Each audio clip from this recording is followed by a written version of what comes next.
दोस्तों ये वीडियो बहुत इंपॉर्टेंट और नॉलेजफुल होने वाली है क्योंकि इस वीडियो में हम सुला वाइनयार्ड्स लिमिटेड का फंडामेंटल, टेक्निकल और इंडस्ट्री एनालिसिस करने वाले हैं।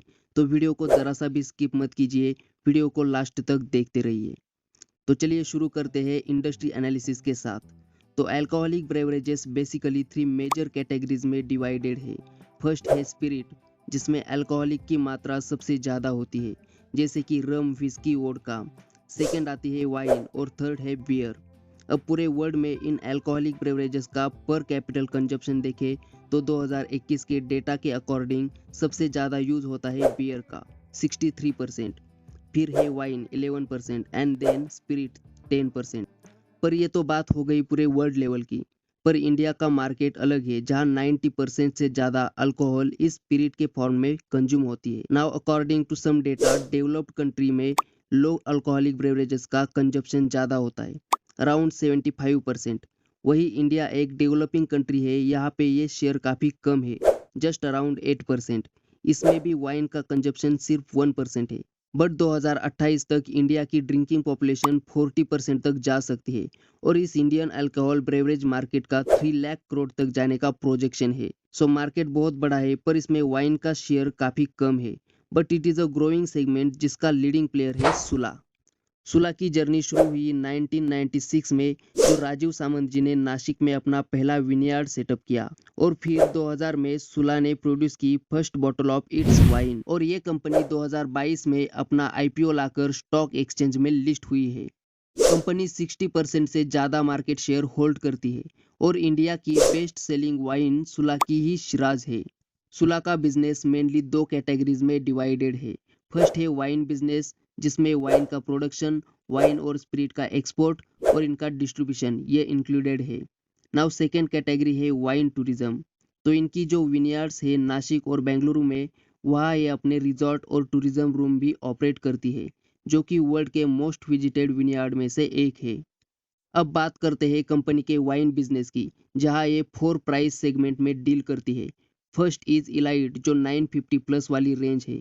फिर है प्रीमियम 700 टू 950 की रेंज। इकोनॉमी 400 टू 700 वाली रेंज।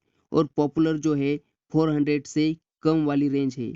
और सुला इन सभी सेगमेंट में मार्केट लीडर है। कंपनी के जियोग्राफिकली प्रेजेंस की बात करें तो 26 राज्यों में इसकी प्रेजेंस है। इसके अलावा ग्लोबली 20 से ज़्यादा कंट्रीज में भी सुला की प्रेजेंस मिल जाएगी। तो चलिए अब इसका फंडामेंटल एनालिसिस भी कर लेते हैं।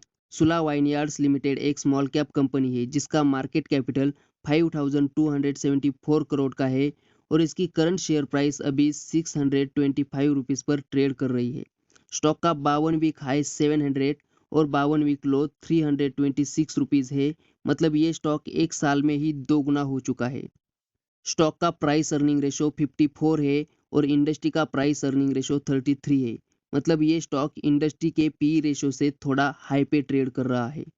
इसका बुक वैल्यू 65 रुपीज़ है। डिविडेंड यील्ड 0.84% है, मतलब ये कंपनी डिविडेंड देती है।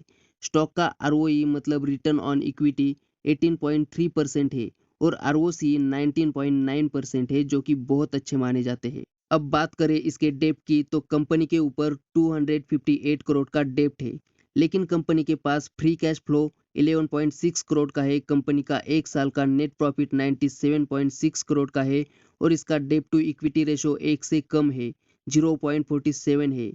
तो इसका मतलब है कि इस कंपनी के ऊपर इतना भी ज़्यादा कर्ज नहीं है, कंपनी मैनेज कर सकती है। इसका अर्निंग पर शेयर 11.6 रुपीज़ है, जो कि इसकी शेयर प्राइस के हिसाब से एवरेज है। अब हम बात करते हैं कंपनी के शेयर होल्डिंग पैटर्न की, तो कंपनी के प्रमोटर के पास 26.27% का स्टेक है। रिटेल इन्वेस्टर के पास 34.49% की होल्डिंग है। फॉरेन इंस्टीट्यूशन के पास 19.69% की होल्डिंग है।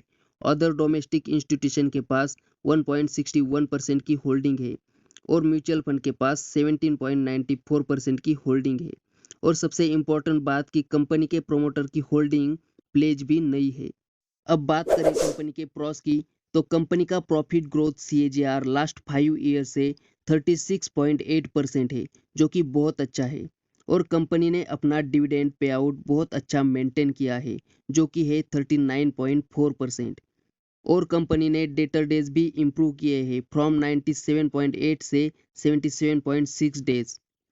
और कंपनी के कॉन्स की बात करें तो स्टॉक अपनी बुक वैल्यू से 9.57 टाइम्स हाई पे ट्रेड कर रहा है। कंपनी का लास्ट 5 ईयर का सेल्स ग्रोथ भी लो है 3.34%। और कंपनी में प्रमोटर की होल्डिंग बहुत कम है 26.3%। लास्ट 3 ईयर से कंपनी का रिटर्न ऑन इक्विटी भी लो है 12% का है। अब हम बात करते हैं कंपनी के फाइनेंशियल ट्रेंड की। तो कंपनी का रेवेन्यू हर साल लगातार इंक्रीज होते हुए दिख रहा है। 2021 में कंपनी ने 390 करोड़ का रेवेन्यू जनरेट किया था। 2022 में 427 करोड़ का रेवेन्यू जनरेट किया था और 2023 में 520 करोड़ का रेवेन्यू जनरेट किया है। कंपनी का नेट प्रॉफिट भी हर साल लगातार इंक्रीज हो रहा है। 2021 में 3 करोड़ का प्रॉफिट हुआ था। 2022 में 52 करोड़ का प्रॉफिट हुआ था और 2023 में 84 करोड़ का प्रॉफिट हुआ है। कंपनी के क्वार्टरली रिजल्ट की बात करें तो पिछले साल के दिसंबर क्वार्टरली रिजल्ट के कंपैरिजन में इस फाइनेंशियल ईयर के दिसंबर क्वार्टर में प्रॉफिट बढ़कर 43 करोड़ का हुआ है।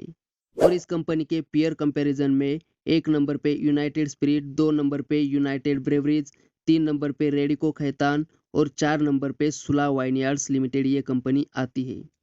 सुला वाइनयार्ड्स लिमिटेड ये कंपनी आगे जाके बहुत अच्छा परफॉर्म कर सकती है क्योंकि इस कंपनी के फ्यूचर प्लान्स काफ़ी बढ़िया नज़र आ रहे हैं और ये कंपनी खुद को एक्सपांड करने की कोशिश भी कर रही है। और ये कंपनी 2 सेगमेंट में काम करती है, वाइन प्रोडक्शन के बिजनेस में और दूसरा वाइन टूरिज्म के सेगमेंट में। तो आपको इस कंपनी में रिसर्च करके इन्वेस्ट करना चाहिए। तो ये थी हमारी सुला वाइनयार्ड्स लिमिटेड की फंडामेंटल एनालिसिस पर वीडियो, जिनमें हमने डिटेल में एनालिसिस किया है।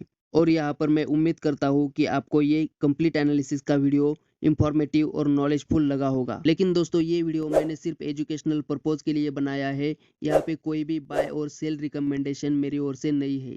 अगर आप इस कंपनी में इन्वेस्ट करना चाहते हो तो आप अपने फाइनेंशियल एडवाइज़र से एक बार ज़रूर डिस्कस करें और लॉन्ग टर्म के लिए ही इन्वेस्ट करना, वही आपके लिए बेहतर होगा। अगर आपको वीडियो इंफॉर्मेटिव लगा हो तो वीडियो को लाइक कीजिए, अपने दोस्तों के साथ शेयर कीजिए और नेक्स्ट वीडियो कौन सी कंपनी पर चाहिए कमेंट करके ज़रूर बताएं। धन्यवाद।